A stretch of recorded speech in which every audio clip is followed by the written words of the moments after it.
부동산 시장이 굉장히 좋을 때는 고금리를 획득할 수 있는 금융기관의 시장에서는 굉장히 좋은 대출이 되지만, 또 한편으로는 시장이 좋지 않는 상황이 됐을 때는 이 PF 대출이 금융기관의 뒤통수를 때리는 문제가 발생할 수 있다는 게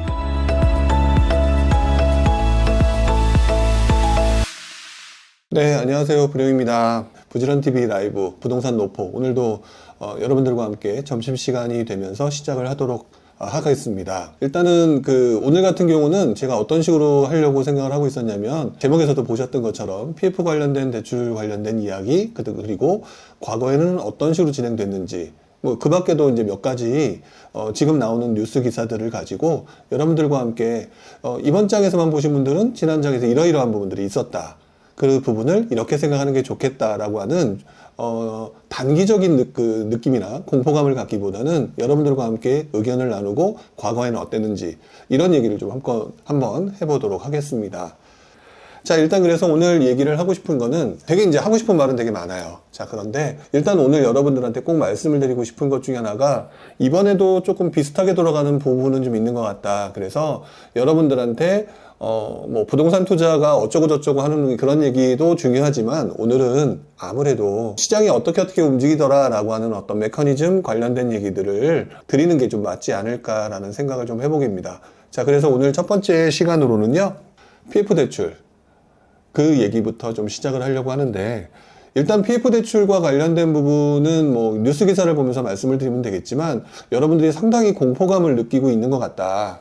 그 공포감을, 실체를 좀 더 정확히 이해하고 알고 거기에 대해서 대응하는 게 훨씬 더 맞다라는 생각이 좀 들었고요. 그래서 제가 며칠 전 블로그에도 간단하게 올려드렸지만, 다시 한번 오늘도 이 부분에 대한 얘기들을 한번 하고, 그리고 그 뒤에 또 다른 얘기들을 가면서 이 얘기를 좀 진행하도록 하겠습니다.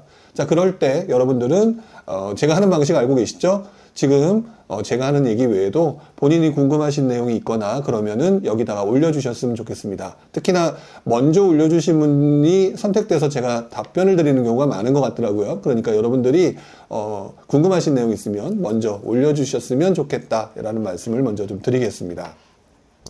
자, 이제 화면 좀 넘기면서 이야기를 좀 한번 해보도록 할게요. 자, 지금 제 옆에서 보이는 그 기사 제목들을 보셔서 아시겠지만, 지금 PF 대출 관련된 얘기가, PF 관련된 얘기가 상당히 많죠.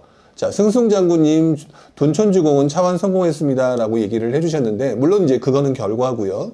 그 결과를 얘기하기 전에 도대체 무엇 때문에 이런 현상이 나타나고 무엇이 우리를 공포감으로 갖게 하는지, 이 부분에 대한 실체는 좀 더 정확히 알고 있는 게 맞는 거겠죠.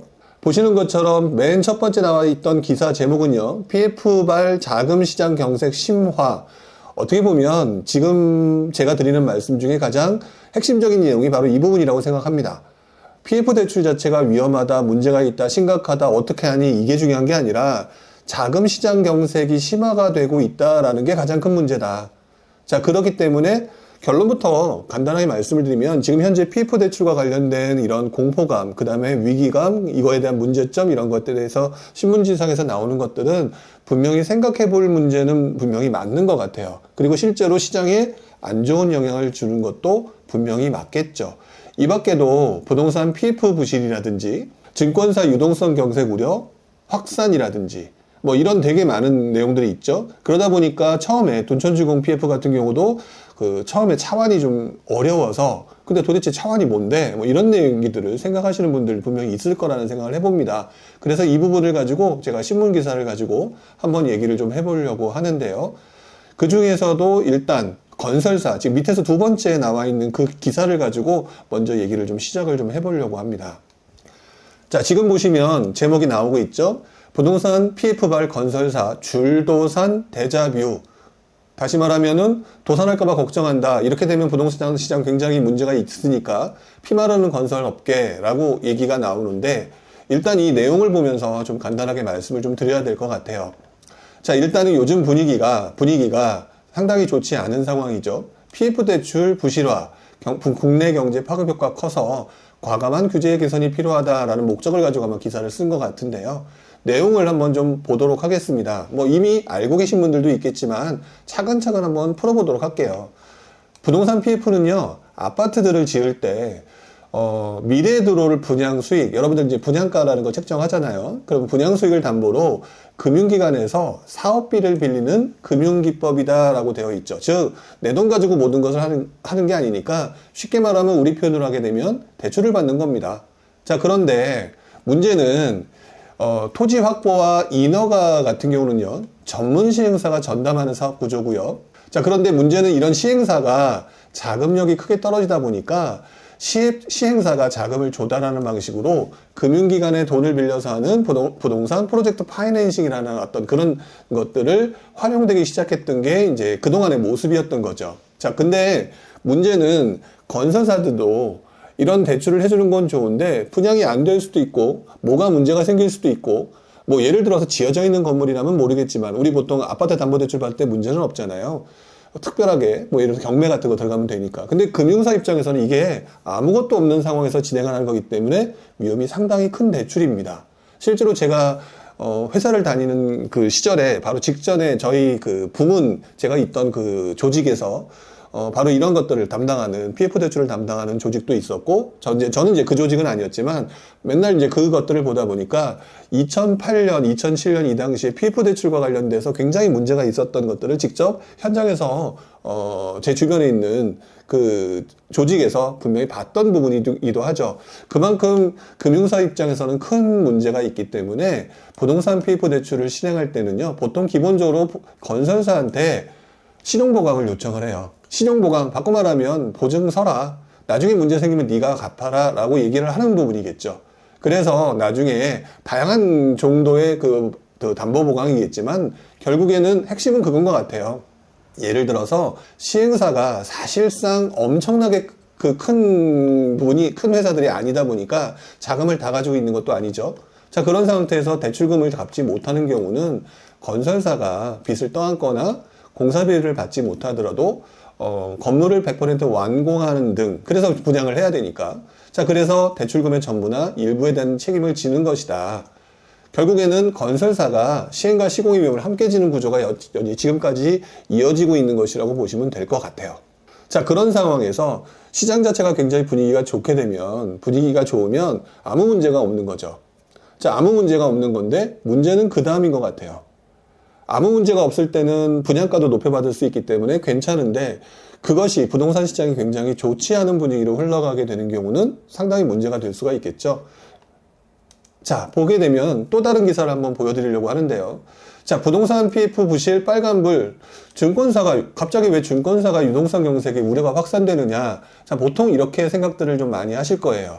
은행들이 빌려줄 것 같고. 자, 그런데 여기에는 또 한 가지 숨어 있는 부분이 좀 하나가 있습니다. 밑으로 조금 내려가서 보게 되면은요. 자, 이런 말이 나오게 되겠죠.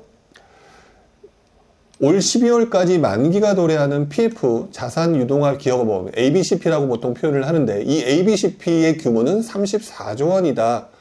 자, 이게 무슨 말이냐? 보통 부동산 개발 사업에 필요한 자금 조달을 위해서 시행사가 약정한 대출 채권을 SPC 특수목적 회사에다가 양도하고 SPC는 이를 담보로 발행한 기업보험을 말하는 거죠. 자, 그래서 자금을 조달하는 데 있어서 보통 ABCP라는 것들을 발행을 하고 이 ABCP 같은 경우가 금리가 높기 때문에 많은 사람들이 채권을 구입을 하고 이것들이 나중에 만기가 도래하게 되면 이것들을 대환 또는 차환이라고 보통 표현하는 방식으로 이것들을 연장하는 그런 프로세스를 진행을 한다는 거죠. 그리고 그것들을 하는 회사들의 주체가 바로 증권사들이고요. 지난 몇 년간 부동산의 호황기로 증권사들은 부동산 PF 사업을 공격적으로 확대했고 PF 사업이 바로 증권사의 수익을 견인하는 효자 노릇을 해왔다라고 하는데 요즘에 분위기가 안 좋으니까 이런 상황이 발생됐고 결국 증권사의 문제가 되었다라고 보통 표현을 하게 되는 거라고 보시면 될 것 같아요. 자, 어쨌든 그래서 일단 여기서 말씀을 드릴 수 있는 것은 우리가 잘 알고 있지 못했던 이 PF 대출이라고 하는 부분은 부동산 시장이 굉장히 좋을 때는 고금리를 획득할 수 있는 금융기관의 그 입장에서는 굉장히 좋은 대출이 되지만 또 한편으로는 시장이 좋지 않는 상황이 됐을 때는 이 PF 대출이 내 뒤통수를 때리는 금융기관의 뒤통수를 때리는 문제가 발생할 수 있다라는 게 문제가 될 거고요. 그렇다면 또 여기서 발생할 수 있는 문제는 매번 부동산 시장의 상승과 하락이 발생한다라고 한다면 상승할 땐 몰라도 하락할 때는 이런 경우가 자주 또는 가끔 발생할 수 있다라는 것들을 예상해 볼 수가 있겠죠. 그래서 이 내용을 가지고 제가 조금 있다가 여러분들과 함께 과거에는 어떤 식으로 진행이 됐는지 부분을 확인을 해 보려고 하는 겁니다. 자, 지금 제가 표현을 해드렸던 것처럼 이렇게 증권사를 기준으로 얘기를 하게 되고 있지만 결국 여기서 나오는 어떤 뉴스 제목처럼 이런 제목들이 지금 아마 보이고 있는 것 같아요. 은행들은 안전할까? 은행들도 만만치 않을 텐데 자회사, PF 대출 부실 우려도, 즉 지금 현재 상황에서 보게 되면은 지금 현재 은행 자체 PF 자체가 흔들릴 가능성은 작지만 나머지 다른 회사들, 일부 회사들 같은 경우는 여러 가지 이유로 인해서 실적 변동성이 커질 우려가 생긴다. 이러면 우리나라의 금융지주사들 굉장히 큰 회사들인데 여기에 있는 하부 조직들에서 문제가 발생되게 된다면 금융지주사들의 문제들을 우려하는 것들이 발생할 거고 결국 그렇게 되면 우리가 살고 있는 자본주의 사회라고 하죠. 자본주의 사회는 결국에는 돈으로 인해서 돌아가는 집단, 돈으로 인해서 돌아가는 회사인데 이 회사가 갑자기 흔히 말하는 뱅크런이라든지 이런 사태가 발생됐을 때 이게 멈추게 됨으로 인해서 자본주의가 기본적으로 돌아가는 그 부분이 깨질 수 있다라는 생각을 하게 될 수밖에 없고요. 그런 현상들이 대표적으로 나타나는 게 금융기관들의 자금 경세, 그 다음에 이제 뱅크런 이런 것들 때문에 항상 문제가 돼서 금융위기가 발생하고 이런 것들이 지금 현재 문제가 있다라고 얘기를 하는 겁니다. 여기서 나온 얘기 중에 밑에 보시게 되면 아마 이런 얘기가 나오고 있는 것 같아요. 은행들 같은 경우는 큰 문제는 없다. 사실상 부동산 PF와 브릿지론을 합하면 그룹 전체적으로 보게 되면 작은 규모다라고 되어 있죠. 여기서 말하는 브릿지론이라고 하는 부분은 그냥 PF 대출 전에 조금 더 전 단계에서 자금을 단기적으로 융통하기 위해서 빌리는 대출 정도로 생각하시면 될 것 같아요.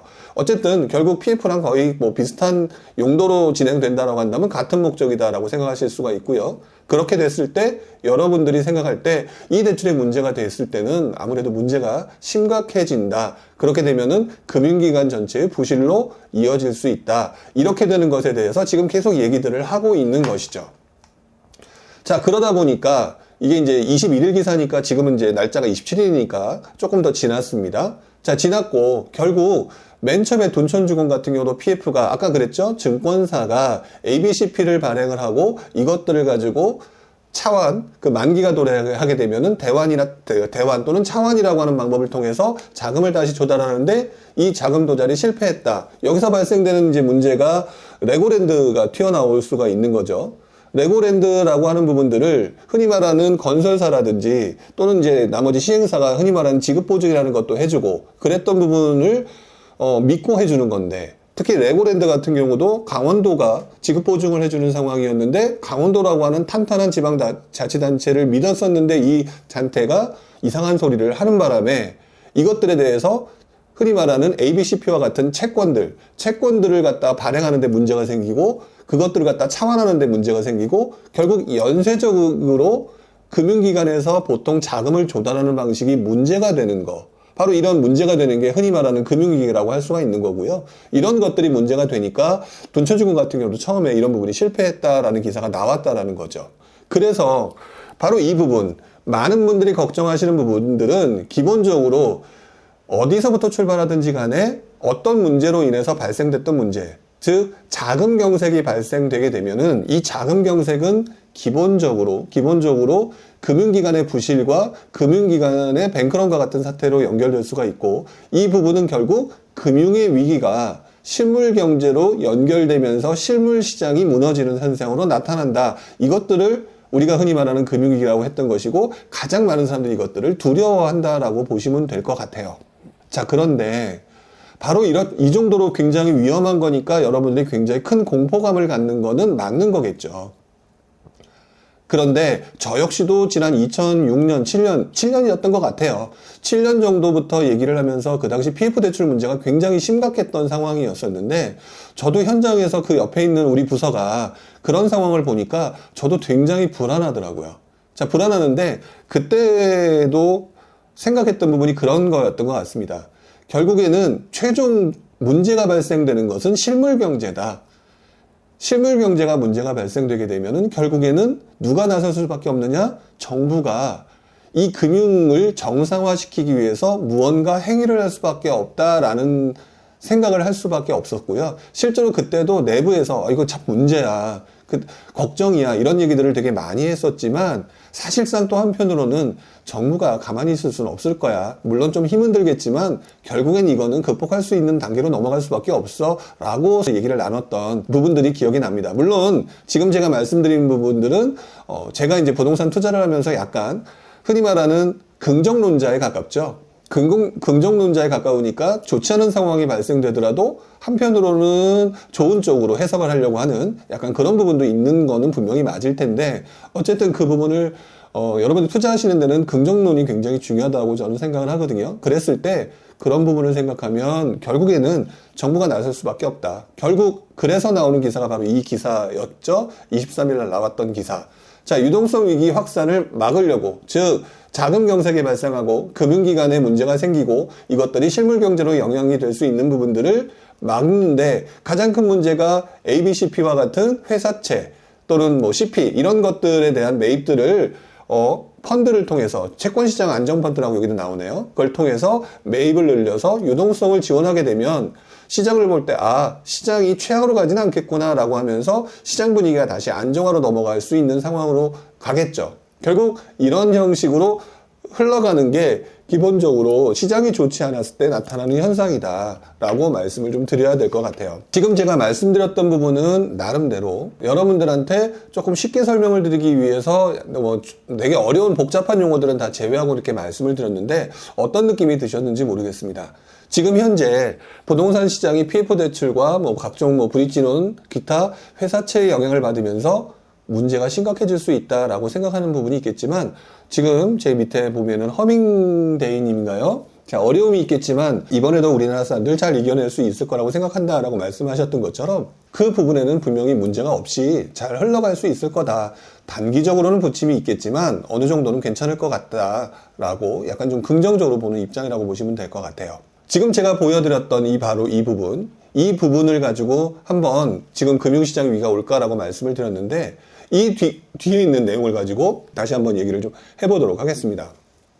자, 그러면 지금 이렇게 공포감을 주는 이 상황, 옛날에는 어땠을까?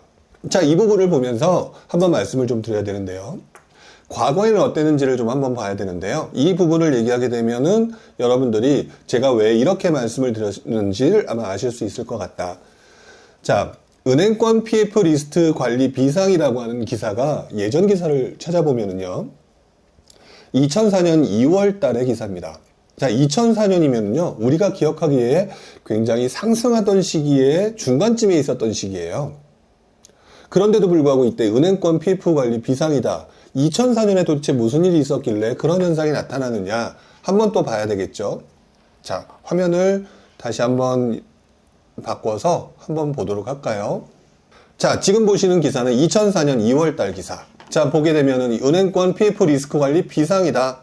자, 그러면서 뭐라고 나와 있냐면은요, 12구 종합대책 이후, 부동산 종합대책 이후, 정확히 말하면 12구 종합대책이라고 하는 이 내용은요, 2003년 10월 29일이었습니다.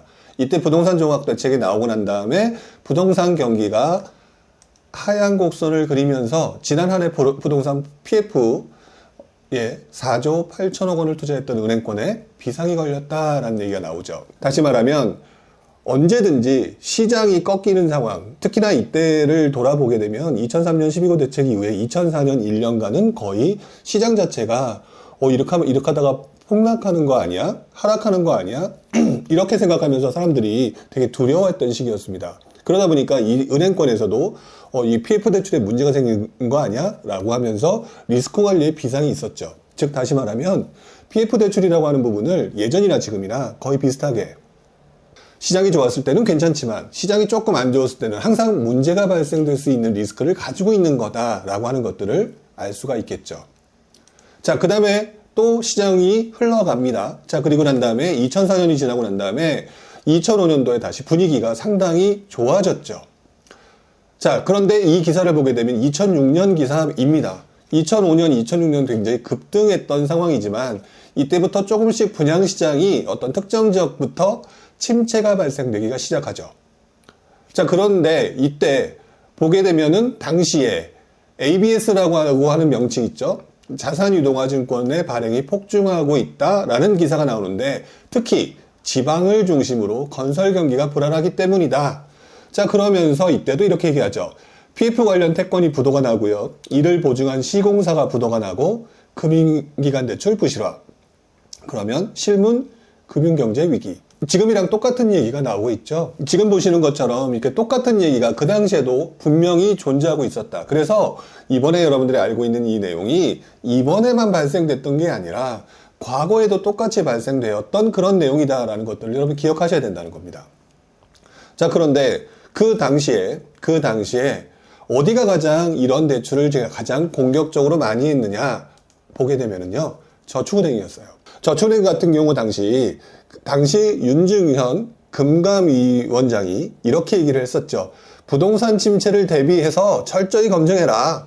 부동산 대출해주고 다 좋았는데 저축은행 PF 대출은 너무 지나치다. 너무 많이 하고 있다. 저축은행은 저도 기억나는 게 저축은행은 서민들을 위한 대출을 해주는 제2금융기관이다. 그런데 왜 그 당시에 수익이 높다고 해서 PF 대출을 많이 활용하느냐, 너무 이건 심각한 부분이 아니냐, 이런 얘기가 있었었고요.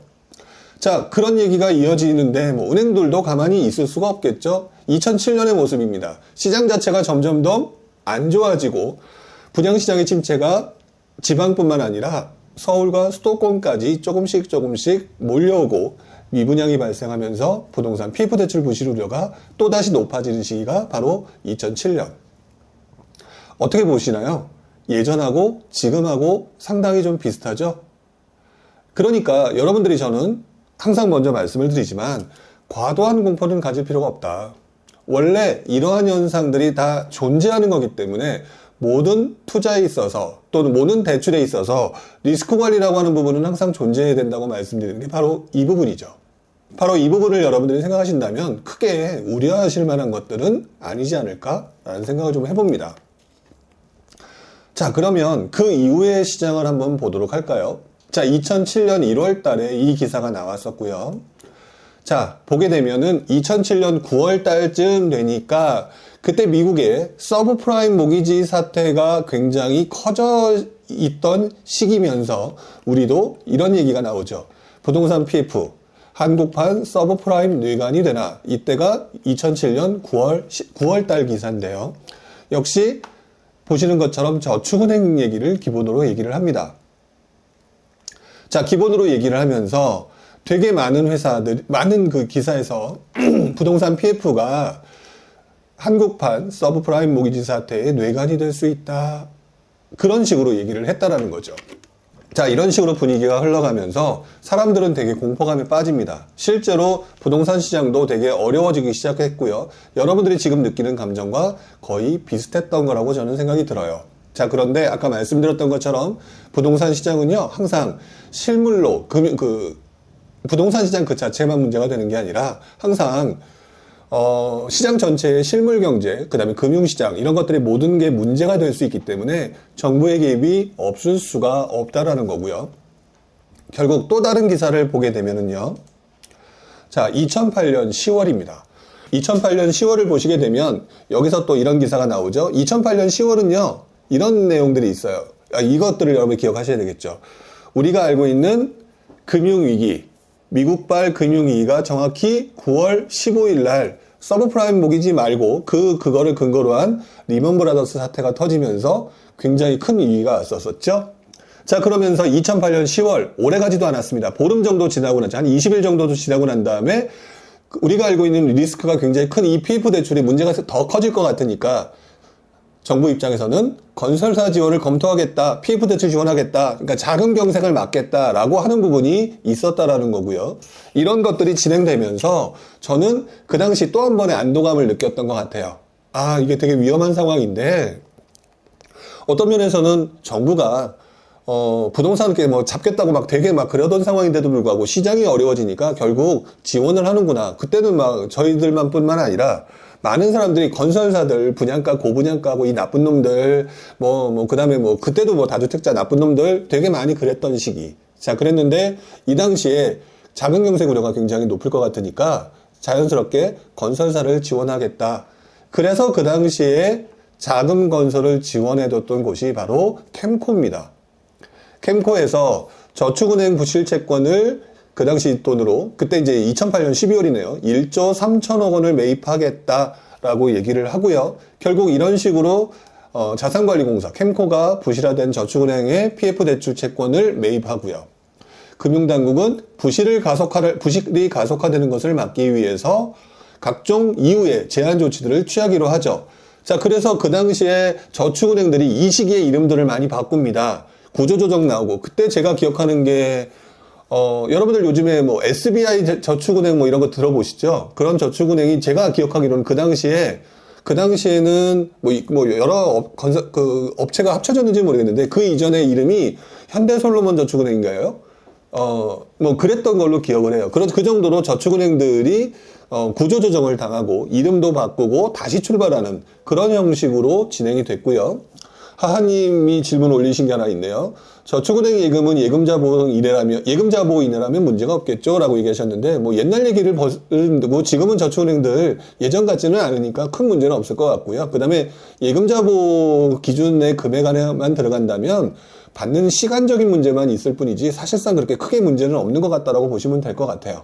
자, 어쨌든 그래서 지금 보여드렸던 것처럼 이렇게 시장이 흘러가고 있었고요. 그리고 난 다음에 저축은행만 그런 건 아니겠죠? 저축은행이 가장 큰 문제였을 뿐. 자, 그래서 2008년 12월에 다시 부실 PF 매입에 대해서는 전 금융권으로 확대될 것이다 라고 되면서 이렇게 흘러갔다라고 보시면 될 것 같아요. 자, 그런데 그렇다면 여러분들이 지금 혹시라도 지금 우리 지금 들어오신 분 중에서 전은영님이 이런 표현을 써주셨어요. 2007년이면 본인이 미성년대에 따라서 전혀 저런 분위기를 몰랐다. 부동산 PF라는 단어를 기사에서 본 건 처음이었는데 역사는 계속 반복되나 보네요 라고 말씀해 주셨거든요.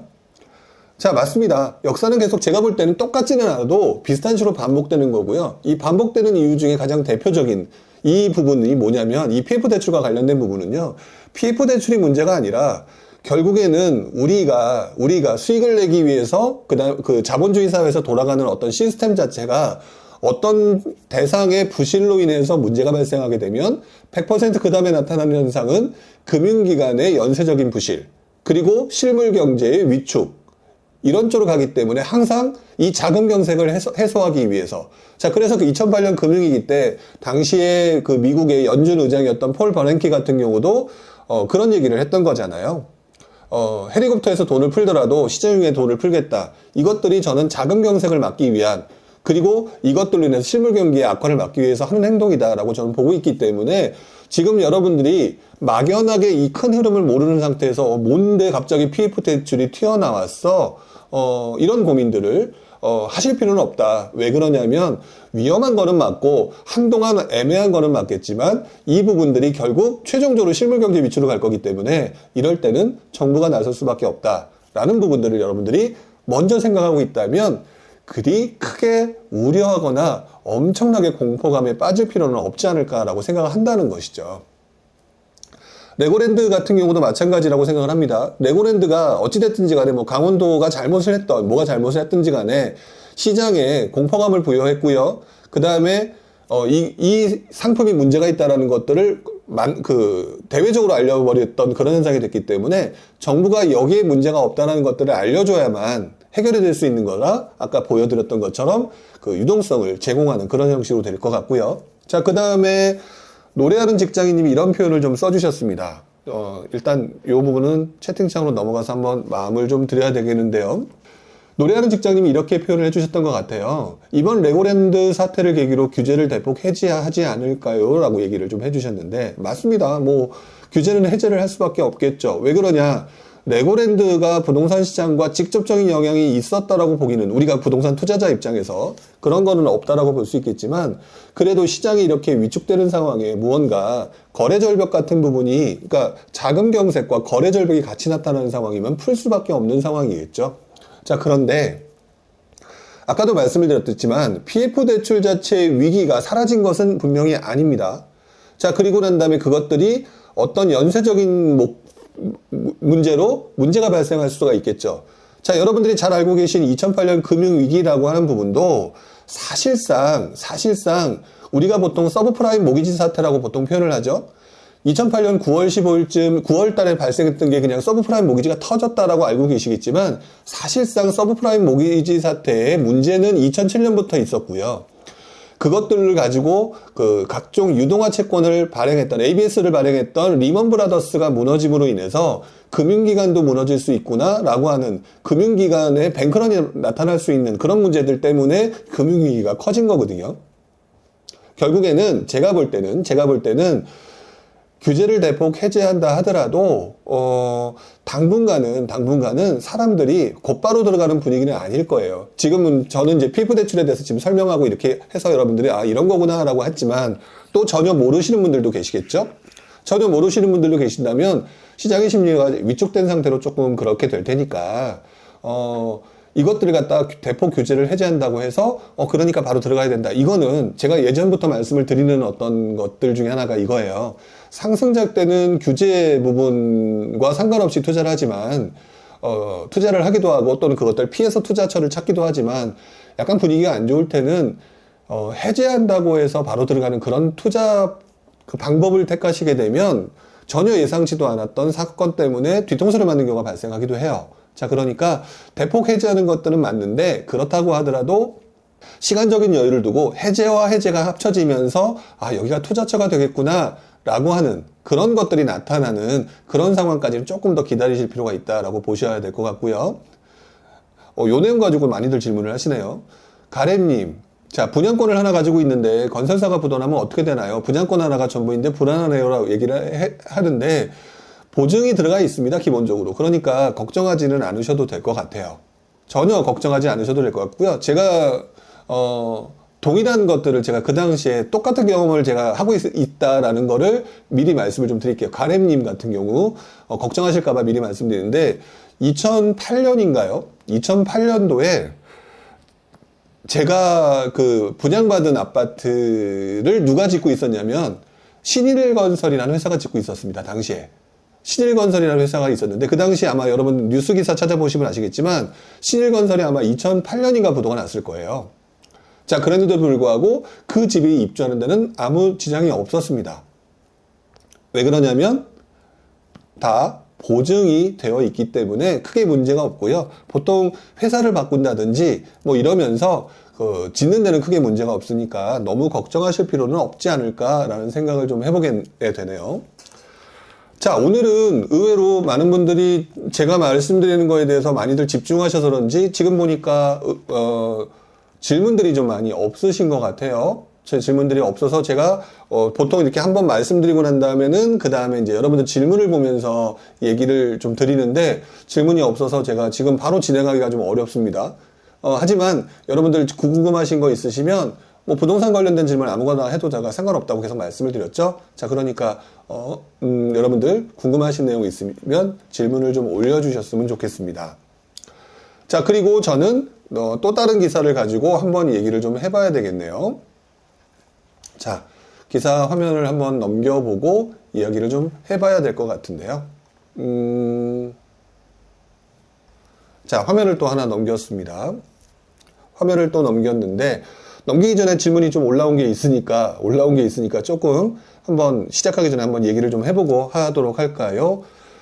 라라수이님은 부동산에서 40대만 너무 소외받는 것 같아요 라고 얘기하셨는데 40대가 투자를 가장 많이 하기 때문에 그렇습니다. 그래서 항상 부동산 시장에서 규제가 강해지게 되면은 누구만 풀어주냐면 20대와 30대를 위해서 풀어주고 얼마 전에 20대와 30대를 위주로 좀 풀어주는 것들이 또 나왔었죠. 그것들이 아마 제가 볼 때는 원래 그런 거 같기 때문에 너무 그것 때문에 스트레스 받을 필요는 없을 것 같다라는 생각이 좀 듭니다. 그러니까 걱정하지는 않으셔도 될 것 같고요. 시간이 문제일 뿐 여러분들이 가지고 있는 재산권, 여러분들이 실수를 해서 물건을 싼 가격에 팔아야 되는 이런 기본적인 상황들을 제외하고는요, 뭐 분양이라든지 이런 것들은 크게 문제들이 없을 거예요. 없을 거니까 자금 관리만 좀 철저하게 하시면 크게 문제가 되지 않지 않을까라는 생각이 들고요. 자, 지금 제가 이제 올려드렸던 것 또 하나를 좀 보려고 하는데요. 사실 제가 오늘 준비한 거는 한 4개 정도 되는데, 만약 오늘 다 못하게 되면은 여러분들이 이제 의외로 과거 시장이 어떻게 돌아가는지 잘 모르셔가지고 질문하시거나 또 얘기를 하실 때 보게 되면 많은 분들이 옛날에 이랬군요 라고 얘기하시는 게 많아요. 일단 먼저 오늘 나왔던 기사, 지난주 동안 나왔던 기사 중에 이것부터 한번 보도록 하겠습니다. 청약통장 계속 유지해야 될까? 아마 많은 분들이 차라리 이걸 가지고 빚을 그냥 없애버리고, 요즘 뭐 금리도 올라가는데 빚을 갚아버리는 건 또 어떨까? 이런 질문이 지금도 가끔 눈에 보이고요. 예전 짝에도 똑같이 있었습니다. 지금 이 기사 같은 경우는 이제 최근에 나왔던 기사들을 보게 되는데요. 자, 일단 한번 읽어볼까요? 내 집 마련 꿈에 귀한 대접을 받더니 청약통장 지금 굴욕에 완전히니까 아무도 지금 청약하지 않는다는 얘기가 되겠죠. 자, 그 다음에 예금금리는 6%인데 청약통장 가입자 수는 감소세가 이어진다. 그러니까 바꿔 말하면 청약통장이 1.8인가 아마 좀 그랬었어요. 자, 그랬는데 어쨌든 요즘에 그래서 청약통장 부분을 뭐 금리를 다시 올려주는, 예금금리를 올려주는 그런 얘기가 좀 나오고 있죠. 자, 그렇지만 요즘 분위기가 워낙 좋지 않으니까 청약통장의 가입자가 한 달 새 34,000명이 줄었다. 하락장이 되니까, 그리고 또 금리가 낮으니까 청약통장에 무용론이 등장을 하게 된 거죠. 자, 밑에 있는 내용을 또 보게 되면은요. 어차피 집 사는 거 포기했다. 청약통장 해지 급증하고 무용론이 확산되고 있다라는 얘기를 또 보면서 저는 또 픽 하고 웃음이 또 나왔습니다. 혹시 이 방송을 보고 계신 중에 본인이 그렇게 생각을 하셨다면 제가 꼭 드리고 싶은 말씀 이전에 바로 뒤에 있는 기사를 보면서 과거에는 이랬다라고 하는 부분들을 한번 보여드리려고 해요. 자, 첫 번째, 일단 먼저 시작하고 얘기를 하겠습니다. 결론부터 얘기를 하게 되면은 청약통장은요, 죽이면 안 됩니다. 지금 허밍데이님이 그렇게 표현을 해주셨는데, 절대 죽이면 안 됩니다. 왜 그러냐면 이것도 역시 반복과 반복이 계속 진행됐었거든요. 자, 우리가 알고 있는 그 시기, 굉장히 오래전 시기, 제가 처음 투자하던 시기로 다시 돌아가게 되면, 제가 여기다는 그 당시 나왔던 기사를 조금 보여드리고 있는데요. 기사가 나왔던 시점, 그 날짜를 좀 보여드리고 있거든요. 날짜를 보여드리고 있는데 이렇게 기사가 나와 있습니다. 청약 예금 가입자 IMF 이후 첫 감소. 자, 97년, 98년, 그리고 99년까지 시장의 분위기는 상당히 좋지 않았죠. 뭐 지금 지나와서 보게 되면 99년도부터 반등의 기미를 보였다라고 하지만, 당시 많은 사람들이 이제는 청약통장 앞에서 보셨던 무용론에 빠져가지고 굉장히 분위기가 안 좋았다라는 거죠. 자, 그런데 재밌는 거는요, 여기는 저 보여드리지 않고 있지만 2000년도 11월 달에 이렇게 그 예금 가입자, 그 당시도 뭐 청약 저축, 청약 부금, 청약 예금인데 뭐 어쨌든 예금 가입자들이 이렇게 줄어들었다는 내용이 나오는데 문제는 그 이후, 자, 반등을 하면서 부동산 시장이 침체에서 벗어나게 되니까 제일 먼저 여러분들이 집을 살 수 있는 것들을 무엇을 살 거냐라고 봤더니 자연스럽게 신축, 청약이 필요해지더라고요. 자, 그러면서 그때부터 청약통장의 인기가 다시 살아나기 시작을 합니다. 그래서 2001년, 2002년도에는 청약통장, 그 다음에 신축 분양, 그리고 분양권이 사람들한테 굉장히 유명해지기 시작하면서 그때 굉장히 사람들한테 청약통장이 있어야 된다. 즉 몇 년 만에 이렇게 바뀌었다라는 거죠. 자, 그러면서 다음 기사를 보게 되면은요, 바로 제 옆에 있는 그 기사, 두 번째 기사. 올 들어 청약통장 가입이 늘어. 언제냐? 2005년도. 2001년, 2002년, 2003년 이렇게 엄청나게 분위기가 달라지니까, 계속해서 분위기가 달라지니까 어떻게 되느냐? 2005년도에 더 올라갔다는 거죠. 왜? 청약통장이 그만큼 필요하다라는 거죠. 필요하다. 자, 그랬는데 그 바로 밑에 기사를 보게 되면 2008년 기사입니다. 2008년 7월 달. 아까 그 PF 대출과 관련된 얘기를 하면서 PF 대출과 관련된 위기가 2006년도부터 나오고 2007년에 굉장히 큰 얘기가 있었고 2008년에 진짜 터졌다 뭐 이런 생각이 들 정도로 금위기가 왔었죠. 자, 그 시기가 정도 되니까 미분양도 발생을 하고 뭐 PF 대출 얘기도 나오니까 청약통장 가입자가 14만 명이나 감소했다라고 하는 게 그 당시의 모습이라는 거죠. 근데 요즘의 모습과 뭐가 다르냐라는 얘기입니다. 자, 그런데 2008년 7월 달에 14만 명 감소라고 얘기를 했는데 그 다음번의 기사를 보게 되면은요, 얼마가 감소됐는지가 딱 보이죠? 단 1년이 지났는데 가입자 1년 새 60만 명이 줄어들었다. 자, 그리고 난 다음에요. 다시 시간을 좀 거슬러 올라와서 2016년 이제 분위기가 살아났죠? 분위기가 살아났을 때를 보게 되면 10월 청약자만 82만 명이다. 엄청나게 분위기가 달라지는 것을 볼 수가 있습니다. 결국 무슨 말을 좀 드리고 싶은 거냐. 여러분들 청약통장은요. 한동안은 여러분들한테 보물과 같았을 겁니다. 왜? 이게 1순위 임통장 또는 뭐 가점이 높은 통장 이런 것들이 정말 여러분들 도움이 됐겠죠? 자, 그러다 요즘 분위기가 좋지 않으니까 또다시 이 통장의 무용론이 나오는 건 맞는데 제가 바로 이런 부분 때문에 제가 순환윤자로 바뀌었던 이유입니다. 상승이 있으면 하락이 있고 하락이 있으면 상승이 있다라고 하는 부분, 이 부분을 제가 이제는 굳게 믿게 됐던 가장 큰 이유는 여러분들이 매번 이런 행동들을 반복하기 때문이다 라고 얘기를 드리는 거고요. 자, 그렇다면 여러분들이 어떻게 되느냐. 지금 청약통장 가입자 수가 분명히 앞으로 줄어들 겁니다. 심지어는 좋은 통장들까지도 해지를 해서 뭐 빚 갚겠다라고 하시는 분들이 있겠죠. 하지만 제가 볼 때는 이 청약통장은 마중물이라고 생각하시고요. 나중에 지금은 아닐지 몰라도 뭔가 물이 필요할 때 밑에서 물을 끌어올릴 수 있을 때 쓰는 마중물처럼 무조건 가지고 가야 되는 통장이다. 이 가지고 가는 통장이라는 것들을 꼭 기억하시고요. 그리고 난 다음에 여러분들이 생각을 하고 접근하시는 게 맞다라고 말씀을 좀 드리고 싶습니다. 자, 이렇게 해서 오늘 조금 그 청약통장과 관련된 부분은 옛날 이 기사를 읽게 되면 하나하나 읽게 되면 여러분들 뭐 세부적인 설명이 될 수 있지만 여러분들의 질문이나 이런 것들을 조금 답변을 드릴 수 없다는 생각이 들어서 이 부분은 이렇게 간단하게 좀 정리를 했고요. 자, 여러분들의 질문을 좀 보면서 또 얘기를 좀 한번 해보도록 할게요.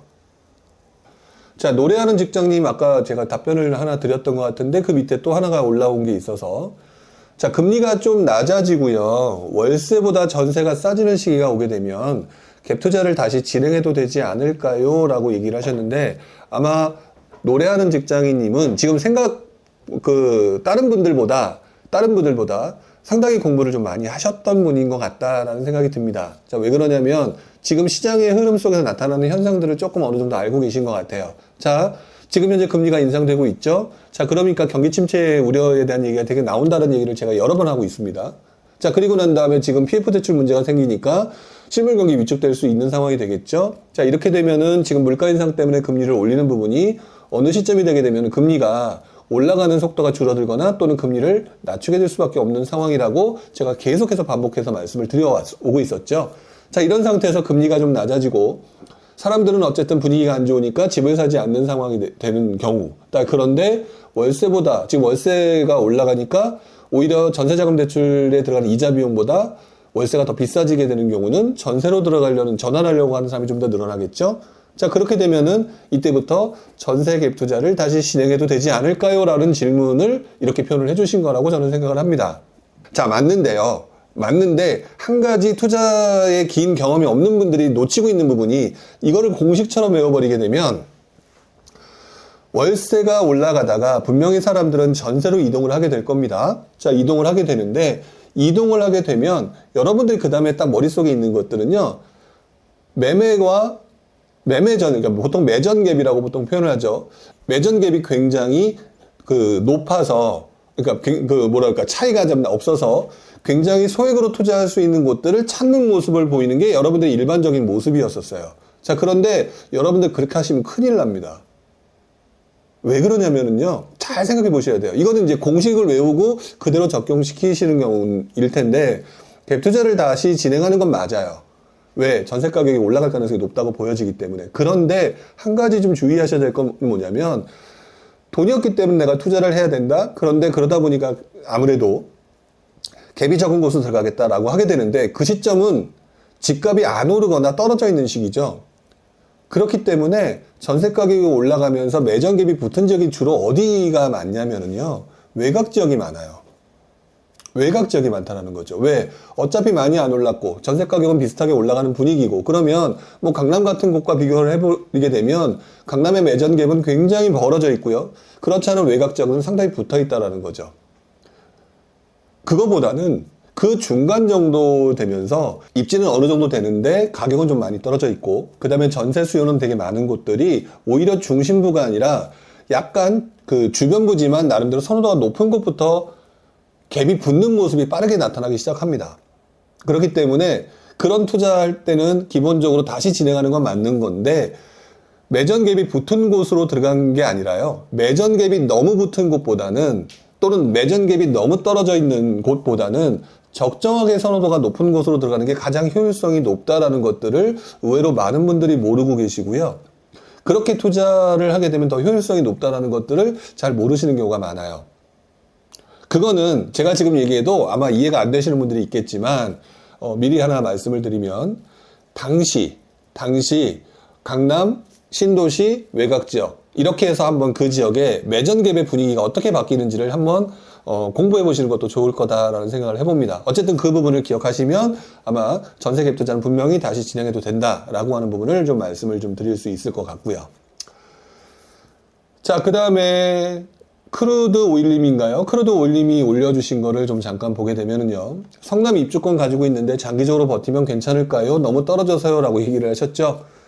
자, 제가 얼마 전에 부익남님 방송에, 바로 이번 주였네요. 이번 주 화요일 날 부익남님 방송에서 말씀을 좀 드렸던 것 같은데, 성남이라고 하는 곳들은 아까 제가 좀 전에 그 노래하는 직장인님 말씀을 드릴 때 얘기를 했던 것처럼 뭐라고 표현했냐면, 완전 중심지도 아니고 완전 외곽지도 아닌 곳들의 선호도가 높은 곳. 자, 그렇다면 이 지역의 성남 같은 경우는 어떤 느낌일까요? 그 중에서도 입지가 사람들한테 어떤 평가를 받고 있을까요? 자, 이 부분을 생각해 보시게 되면 아마도 많은 분들이 좋아하시는 곳이라고 생각을 하실 겁니다. 자, 그렇다면 제가 보는 관점으로는 일단 장기적으로 버티면 괜찮을까라고 표현하셨는데, 일단 먼저 내가 견딜 수 있는 수준이냐부터 보셔야 되겠죠? 그렇다면은 성남이라고 하는 곳들은 지금 사실 더 효율적인 거는 떨어졌을 때 사는 거였겠죠? 하지만 다른 어떤 지역보다 위치적으로는 괜찮은 거니까 이 부분은 저는 가져가셔도 충분히 괜찮은 곳이다. 흔히 말하는 뭐 성남, 뭐 예를 들어서 안양, 뭐 이런 그 광명, 자, 이런 곳들은 최근에 굉장히 많이 떨어진 곳들이기도 하죠. 자, 그런 곳들 같은 경우에서 일단 보유했다 라고 한다면은 중장기적으로는 크게 문제가 없다라고 보여지고요. 이 지역의 초급매 매수는 매수해도 괜찮겠죠. 자, 그게 바로 지금 민부왕님께서 위에서 현 시점에서 초급매 매수는 괜찮다는 입장이신가요? 라고 표현을 해주셨는데, 저는 그 부분에 대해서는 항상 어차피 앞으로 급매 투자 시장이 활성화되는 시장일 수밖에 없어요. 그러니까 그렇게 생각하시면 될 것 같습니다. 지금 제가 말씀드렸던 거, 성남이라고 하는 지역 잠깐 언급을 했었는데, 성남 말고도 다른 지역도 마찬가지입니다. 다른 지역도 지금 많은 분들이 아래쪽에서 조금 지역들을 물어보시는 분들이 있거든요. 그것들을 내가 좋아하는 곳이 아니라요, 남들이 인정할 만한 곳이냐, 그렇다면은 가지고 가시는 게 좋습니다. 근데 여기 개수 때문에 견디기 어렵다면은 해야 되겠죠. 어쨌든 조심하셔야 되는 부분이 그 부분이니까. 하지만 지역을 질문하시는 건 좋은데 그 지역을 질문하시는 게 좀 답답해서시겠죠. 근데 일반인들이 좋아하는 곳이었다. 그러면 제가 볼 때는 그렇게 크게 문제가 되지는 않을 것 같아요. 자, 또 다른 질문 한번 보도록 하겠습니다. 자, 제도루님이 던지신 질문은 아까 아마 PF와 관련된 부분과 연관돼서 제가 한번 간단하게 의견을 좀 드려야 될 것 같은데요. 건설사의 부도는 공급 감소로 연결되는 것 같은데 시장의 호재라고 보기는 어려울까요? 라고 얘기를 했죠. 제가 지난주에도 얘기를 드렸던 것 같은데, 호재라고 하는 부분을 상승장과 침체장에 보는 기준이 달라야 된다라고 제가 표현을 드렸던 것 같아요. 다시 한번 오늘 언급을 드리는데, 그게 왜 그러냐면, 자, 상승장에는 기본적으로 뭐가 생겨난다라고 하면 바로 그냥 여러분들이 뛰어가기 때문에 가격이 급격히 오르거든요. 근데 요즘에는 분위기가 안 좋은 장. 자, 그런 상태에서 건설사의 부도.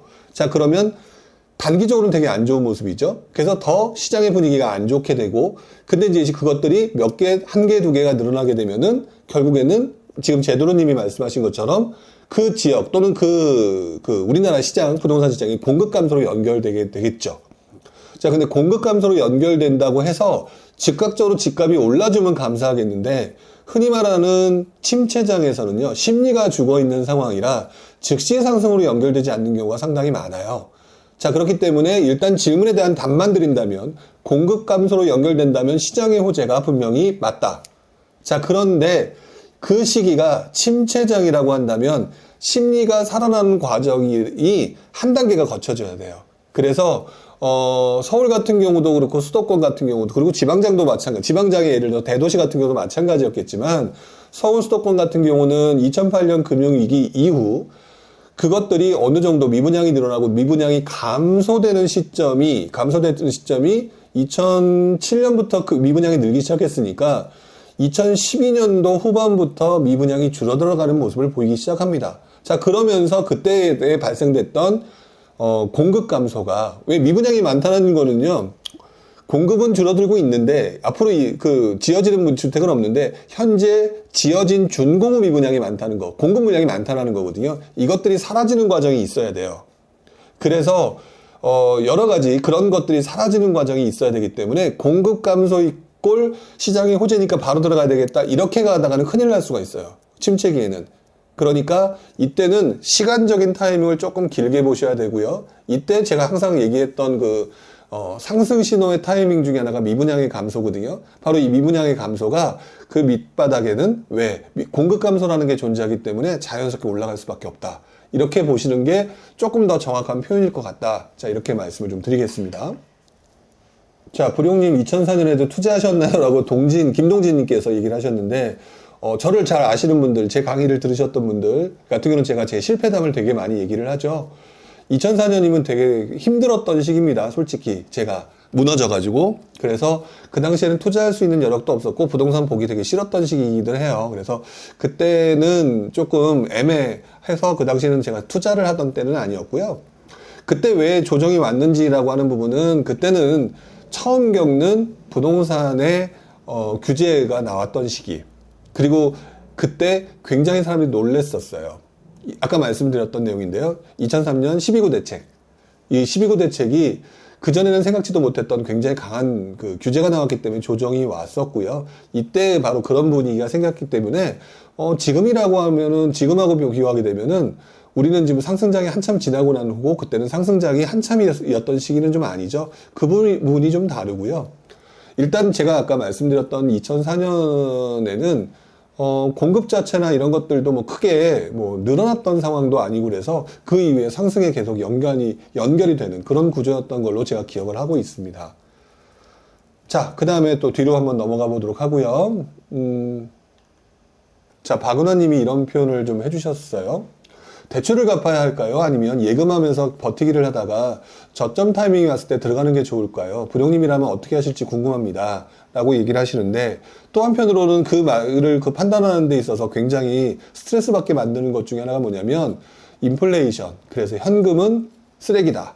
그래서 현금을 가지지 마라. 다 보통 이렇게 표현하시는 분들이 좀 있어요. 자, 그런데 시기 자체가 지금처럼 별로 좋지 않은 시기에는, 자, 대출을 어느 정도는 갚는 게 좋습니다. 어느 정도는 갚는 게 좋아요. 왜 그러냐면 금리 인상기에 내가 그동안 감당했던 금액보다 훨씬 더 높은 수준이라면 그것들을 견디기 힘든 상태에서 통장에 돈을 넣어놓을 필요는 없으니까요. 자, 그런데 그렇다고 해서 예비비 정도를 갖다가 모든 것들 다 상환을 해버리는 거는 좀 아닌 것 같습니다. 왜 그러냐면 결국 대출 이자도 어느 순간 되면은 금리도 내려갈 수밖에 없는 것 같고요. 지금 예금하면서 굉장히 여러분들 특판금리 하면서 많이 지금 돈을 끌어들이고 있죠. 끌어들이고 있는 상황이 되게 되면 다시 이제 예금금리 별로 좋지도 않을 거고요. 그 다음에 여러분들이 저점 타이밍이 언제 올지를 전혀 몰라요. 많은 분들이 저희들한테 여쭤보지만 그 저점 타이밍은 관찰하는 과정에서 나오는 거지, 지금부터 시작해서 몇 개월 후 또는 몇 월 며칠 또는 내년 후년에 온다 이렇게 말하는 거는 다 거짓말이라고 보시면 돼요. 왜? 이렇게 된다라고 예측할 뿐이지 중간중간 바뀌면 다 틀려지는 거거든요.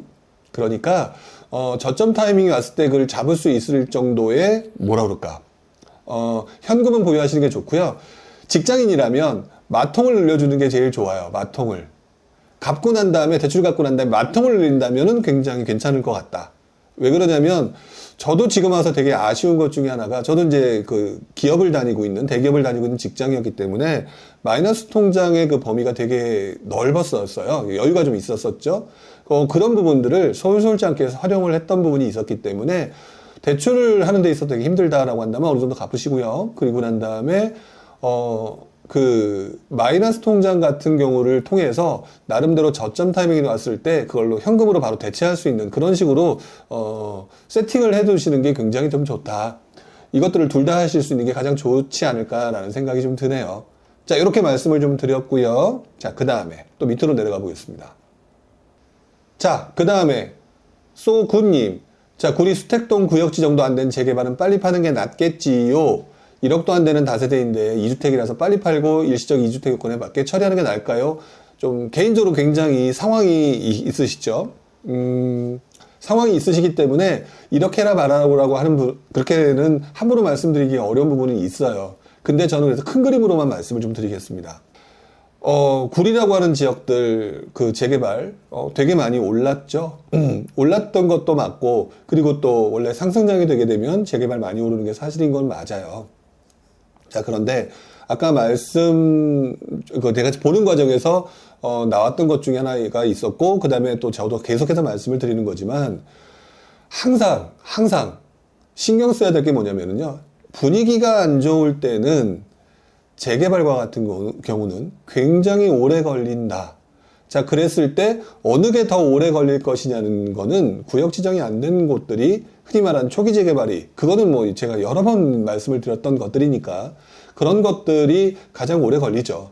물론 지난 장과 이번 장의 시장 모습이 좀 달라져서 앞으로는 서울과 수도권의 재개발을 진행하는 데 있어서 재개발의 속도가 빨라질 거는 지난 장과는 비교가 안 되게 빨라질 거라고 저는 생각을 합니다. 그런데 문제는 내 능력이 안 되는 상태에서 그것들을 갖다가 주구장창 가지고 있는 것보다는, 만약 그 부분이 아니라고 한다면은 일단 좀 속편하게 마음 털고 움직이는 것도 괜찮다라고 저는 생각이 들어요. 근데 소구님의 그 스타일과 행동과 상황은 제가 정확히 모르니까 그 부분은 본인이 판단하셔야 될 것 같고, 일단 그래서 저 같은 스타일로는 초기 재개발 같은 경우를 그래서 아예 처음부터 들어가지 않았던 이유가 여기 있다. 물론 이제 신통과 모아주택 같은 경우도 요즘 많은 얘기가 나오고 있죠. 근데 이제 신통 같은 경우도 그렇고 모아 같은 경우는 아직 한 번도 제대로 진행되지 않았던 부분이기 때문에 저는 조금 더 보고 들어가려고 해요. 저 개인적으로. 그렇기 때문에 뭐 저랑 똑같이 하실 필요는 없겠지만 여러분들이 한번 그렇게 생각해 보시고, 그 다음에 소구님 같은 경우는 개인 상황에서 견딜 수 있냐 없냐가 더 중요한 부분이니까, 그랬을 때 리스크가 크다라고 생각하시면 초기 재개발을 먼저 파시는 게 좀 더 낫다라는 말씀을 좀 드립니다. 자, 이렇게 하다 보니까 벌써 1시간 넘었네요. 딱 하나 보고 이야기를 좀 해보도록 할게요. 제가 오늘 답변을 드리지 못했던 것들은요, 여러분들이 다음에 더 하시면 되는 거니까요. 여러분들, 그리고 미리 말씀을 드리지만 공부하시는 시기입니다. 공부하시는 시기이기 때문에 그것 때문에 너무 힘들어하거나 그런 것도 중요하지만 앞으로 필요한 부분에 대해서는 조금 더 공부를 하시고, 그 다음에 물어보시고 이런 과정을 계속 하셔야 된다는 거, 그것만큼 변함이 없다는 거 말씀을 좀 드립니다. 자, 전은영님이 조금 길게 얘기하신 것 같은데 오늘 처음 들어오셨다고 했으니까 마지막으로 한번 보고 얘기를 하도록 하겠습니다. 자, 일산에 2021년 4월 소형 아파트를 매수했습니다. 자, 그 갭 투자를 하셨네요. 당시 전세가는 3억, 내년 4월에 만기가 됩니다. 지금 살고 계신 세입자가 계약갱신 청구권을 쓴다 하더라도 일부 전세금을 돌려줘야 될 것 같은데 새로 맞춰야 되는 상황이면 큰일입니다. 전세가 약세인 상황이 금리가 동결되는 분위기로 바뀌는 시점부터는 괜찮을까요? 라고 얘기하셨는데, 일단 조금 뭐라고 한마디 좀 하고 넘어가겠습니다. 모든 갭 투자를 바로 이렇게 소액을 끼고 들어가는 건 좋은데 항상 리스크 관리라고 하는 부분을 신경을 써야 되는 거죠. 역전세. 근데 역전세는 이렇게 돼서 공식대로 된다 이런 거가 아니죠. 요번에 상황 보시면 느끼셨을 거예요. 자, 일단은 이렇게 말씀을 좀 드리고 싶습니다. 뭐 역시 마찬가지로 전은영님의 상황에 지금 현재 가용할 수 있는 자금 뭐 이런 것들을 정확히 알 수는 없겠죠. 근데 중요한 거는 길게부터 말씀을 드리면, 일산이라고 하는 지역은요, 많은 사람들이 선호하는 지역, 그 다음에 소형 아파트들이 좀 많은 지역. 자, 그래서 전세 가격이 많이 올라갈 수 있는 지역이기도 합니다. 학군으로도 괜찮고요. 자, 그래서 일시적인 전세, 역전세란 같은 경우는 제가 20여 년 동안 일산 지역들을 보면서 자주 있어 왔었어요. 자주 있어 왔었기 때문에 단기적인 파도라고 생각하시는 게 조금 더 맞을 것 같습니다. 왜냐하면 결국에는 그 지역에서 또다시 여러 가지 뭐라 그럴까? 지금과 같은 역전세라는 같은 상황이 오더라도 시간이 지나면 다시 반대로 되면서 가격이 올라가서 그 금액을 회수할 수 있는 상황이다. 그것들이 제가 봤을 때 역전세랑 때문에 고민하신 분들도 많았지만 그거는 시기와 타이밍을 잘못 받았을 뿐 대부분의 사람들은 괜찮게 꾸준히 그래서 그 지역은 아마 지금도 보유하고 계신 분들이 많은 걸로 알고 있어요. 자, 그러니까 일단 먼저 본인부터 생각하시기 바랍니다. 일단은 가장 극단적인 거와 정상적인 경우, 가장 해피한 경우를 좀 나눠보시고요. 가장 극단적인 경우에 본인이 견딜 수 있냐가 좀 중요하겠죠. 자, 그랬을 때 본인이 전세금을 돌려줄 수 있는 상황이 아니라면 그거는 방법이 없잖아요. 그건 어쨌든 정리를 하시는 게 맞는 거고요. 그렇지 않은 상황이면은 저는 가지고 가셨으면 좋겠어요. 물론 시간이 지나고 난다면은 그 입지를 점점점 좋은 곳으로 조금 더 바꾸시는 투자를 하셔야 되는 게 맞는데, 이거를 지금 보면은 전세 약세인 상황에서 금리가 동결되는 분위기로 바뀌는 시점부터라고 이렇게 표현하셨는데, 너무 수학 문제 풀듯이 하시면 안 되는 게, 지금 같은 경우도 공급은 부족한데 황당하게 매매가도 떨어지고 전세가도 떨어지는 이상한 상황이 왔잖아요. 이번 지금 최근 상황이. 이게 뭐냐면 급격한 심리 위축이거든요. 금리 인상이라고 하는 전혀 예상치도 않았던 상황이. 그러니까 말씀하신 것처럼 금리가 동결되기로 바뀌는 분위기도 해당이 되겠지만, 저는 기본적으로 지금 1차적으로 심리가 죽어서 안 움직이는 거거든요. 아예 안 움직이는 상황이기 때문에 그 심리는 내년 초쯤 되면 좀 풀릴 수 있는 가능성이 있고요. 이렇게 월세 가격이 올라가게 되면은 결국은 전세로 다시 돌아갈 수밖에 없는 상황이 되는 순간 자연스럽게 계약갱신 신청권도 존재하겠지만 새로 들어오면서 다시 전세 가격이 밀려서 원래대로 돌아가거나 그렇게 될 가능성이 있다라고 보여지고요. 그 부분이 저는 분명히 내년 하반기쯤에는 분명히 튀어나온다고 봐요.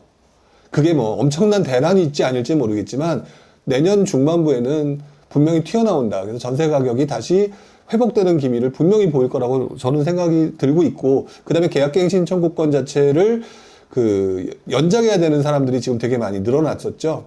늘어났던 상황에 만약에 그 시점에 전세 가격이 회복되고 올라가는 시점이라고 한다면 아마 새로운 세입자를 들이면서 굉장히 높게 부를 수 있는 소지도 있다. 그러니까 저는 전은영님이 견딜 수 있다면 저는 그냥 이거는 견디시는 게 조금 더 유리하지 않을까 라고 생각이 듭니다. 자, 이렇게 해서 오늘 조금 답변을 많은 분들하고 좀 얘기를 좀 나눠봤고요. 마지막으로 전은영님이 이렇게 얘기를 하셨어요. 리스크 관리 이번에 강제 공부 많이 했습니다. 닥쳐보니까 공부하게 되죠. 닥쳐보니까 이번에 지나게 되면 안 잊어버리게 될 것 같죠. 꼭 기억하시고요. 근데 다음번에 할 때는 바로 이 경험이 투자 수익으로 직접적으로 연결된다는 거, 그 부분을 생각을 꼭 해주셨으면 좋겠습니다. 자, 이렇게 해서 오늘도 여러분들하고 이야기를 나눠봤는데요. 마지막으로 다시 한번 부탁을 드리지만 나가시기 전에 다시 한번 여러분 좋아요 한번 눌러주시고 나가주셨으면 좋겠고요. 공부하는 시기라고 말씀을 드렸습니다. 여러분들 지금 시기가 좋지 않다고 해서 그냥 느적느적 지나가게 되면 정말 필요할 수 있는 타이밍에 그때 공부한다고 남들을 움직일 때 하나도 움직이지 못하는 상황이 발생됩니다. 지금 힘든 모습이 있다 하더라도 과감하게 손절할 건 손절하고 정리할 건 정리하면서 공부 부분은 쉬지 않으셔야 됩니다. 왜? 지금 시장 안 좋다 하더라도 결국에는 투자할 곳 주식시장 아니면 부동산 시장 정도밖에 없지 않나요? 자, 그렇다면 여러분들이 잠깐 힘들어도 다시 이 시장이 반복된다는 거 오늘 여러 가지 옛날 얘기하면서 들어보셨을 겁니다. PF 대출도 그랬죠? 청약통장도 그랬죠? 그렇다면 여러분들 준비가 되어 있어야만이 제대로 할 수 있다. 그 부분을 절대 잊지 않으셨으면 좋겠습니다.